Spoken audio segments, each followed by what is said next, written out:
Assalamualaikum warahmatullahi wabarakatuh. Nama saya Nona Padang Bola Karhab, NPM 201401113. Kami dari kelompok 5 akan mempresentasikan makalah kami yang berjudul Cara Memotivasi Peserta Didik dalam Belajar. Di sini saya akan menjelaskan sedikit tentang pendidikan dan pengajaran. Pendidikan dan pengajaran adalah suatu proses yang sadar tujuan. Tujuan dapat diartikan sebagai suatu usaha untuk memberikan rumusan hasil yang diharapkan peserta didik setelah melaksanakan pengalaman belajar. Tercapai tidaknya tujuan pengajaran, salah satunya adalah terlihat dari prestasi belajar yang diraih oleh peserta didik. Dengan prestasi yang tinggi, para peserta didik mempunyai indikasi berpengetahuan yang baik. Salah satu faktor yang mempengaruhi peserta didik adalah dengan motivasi. Dengan adanya motivasi, peserta didik akan belajar lebih keras, ulet, tekun, dan memiliki konsentrasi penuh dalam pembelajaran. Cukup sekian pembahasan yang dapat saya sampaikan. Pembahasan yang selanjutnya akan dilanjutkan dengan teman saya. Assalamualaikum warahmatullahi wabarakatuh. Perkenalkan, nama saya Putri Indah Tanjung, NPM 2014-0014. Di sini saya akan menjelaskan pembahasan kami yang pertama, yaitu motivasi belajar. Motivasi adalah suatu proses untuk menggiatkan motif atau daya menjadi perbuatan atau tingkah laku untuk memenuhi kebutuhan dan mencapai tujuan tertentu. Tugas guru adalah membangkitkan motivasi anak sehingga ia mau melakukan serangkaian kegiatan belajar. Dalam hal belajar, motivasi diartikan sebagai keseluruhan daya penggerak dalam siswa untuk melakukan serangkaian kegiatan belajar guna mencapai tujuan yang telah diterapkan. Motivasi intrinsik merupakan motivasi yang timbul sebagai akibat dari dalam diri individu tanpa ada paksaan dan dorongan dari orang lain. Sebaliknya, motivasi ekstrinsik timbul sebagai akibat pengaruh dari luar individu, apakah karena ajakan, suruhan, atau paksaan dari orang lain, sehingga dengan kondisi yang demikian, akhirnya ia mau belajar. Assalamualaikum warahmatullahi wabarakatuh. Perkenalkan, nama saya Nurmisya Pulungan, NPM 2014014. Di sini saya akan menjelaskan tentang B, faktor rendahnya motivasi belajar.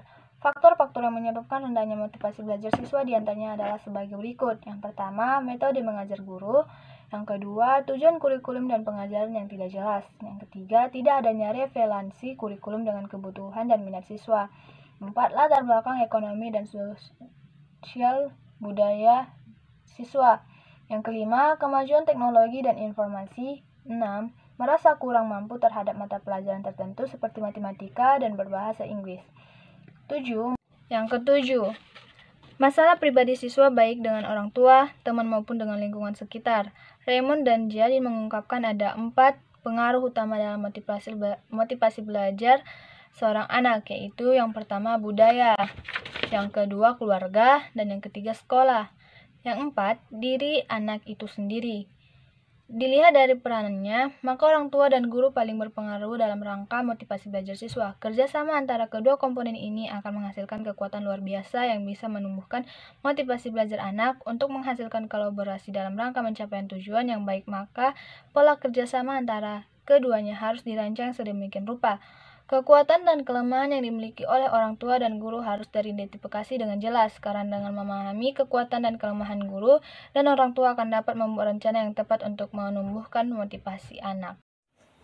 Assalamualaikum warahmatullahi wabarakatuh. Perkenalkan, nama saya Listi Aulia Siregar, NPM 2014-0013. Baiklah, di sini saya akan menjelaskan yaitu C, ciri-ciri yang bisa memotivasi belajar siswa. Bahwa kita ketahui salah satu ciri guru yang bisa memotivasi adalah antusias, mereka peduli dan paham dengan apa yang diajarkannya dan mengkomunikasikannya dengan murid bahwa apa yang sedang mereka pelajari itu penting. Ia memberikan teladan yang dapat menjadi inspirasi bagi siswanya. Ciri-ciri yang berkualitas dan bisa memotivasi siswa adalah guru yang melakukan hal-hal sebagai berikut, yaitu 1. Menjadi manajer yang baik yang mampu merencanakan, mengelola, mengorganisasikan, serta mengevaluasi kelasnya.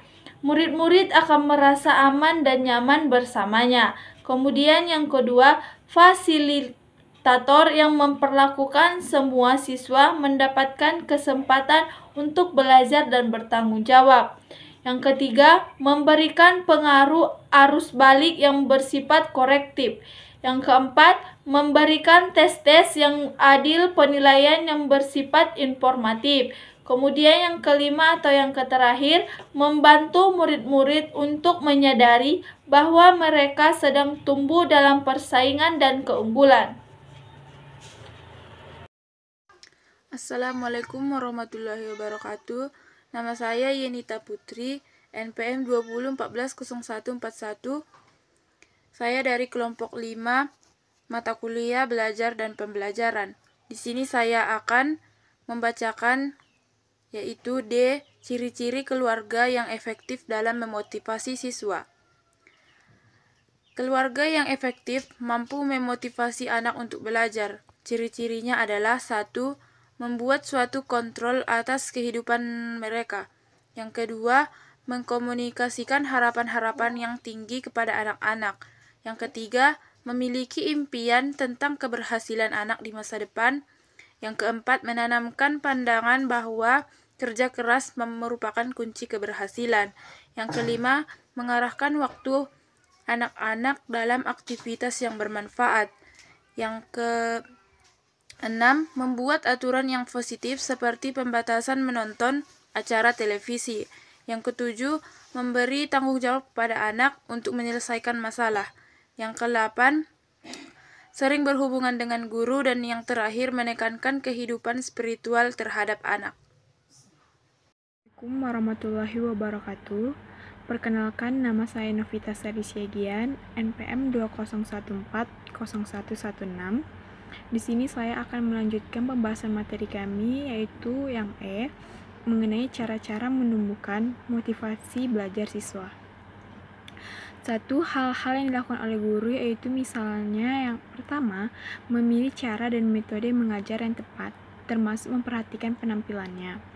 Yang kedua yaitu menginformasikan dengan jelas tujuan pembelajaran yang ingin dicapai. Yang ketiga yaitu adalah menghubungkan kegiatan belajar dengan minat siswa, melibatkan siswa secara aktif dalam kegiatan pembelajaran, dan melakukan evaluasi dan menginformasikan hasilnya. Yang kedua yaitu hal-hal yang dilakukan oleh orang tua, yaitu yang pertama mengontrol perkembangan belajar anak, yang kedua yaitu mengungkap harapan-harapan yang realistis terhadap anak, yang ketiga yaitu menanamkan pemahaman agama yang baik khususnya yang terkait dengan motivasi, dan melatih anak untuk memecahkan masalahnya sendiri serta tanyakanlah keinginan dan cita-cita mereka. Dan yang ketiga yaitu adalah hal-hal yang dikerjakan oleh orang tua dan guru secara bersama, yaitu misalnya mengidentifikasi masalah yang terjadi pada siswa, mencari solusi-solusi untuk memecahkan masalah yang terjadi pada anak, memberikan perlakuan yang tepat terhadap anak, dan melibatkan siswa untuk memecahkan permasalahannya.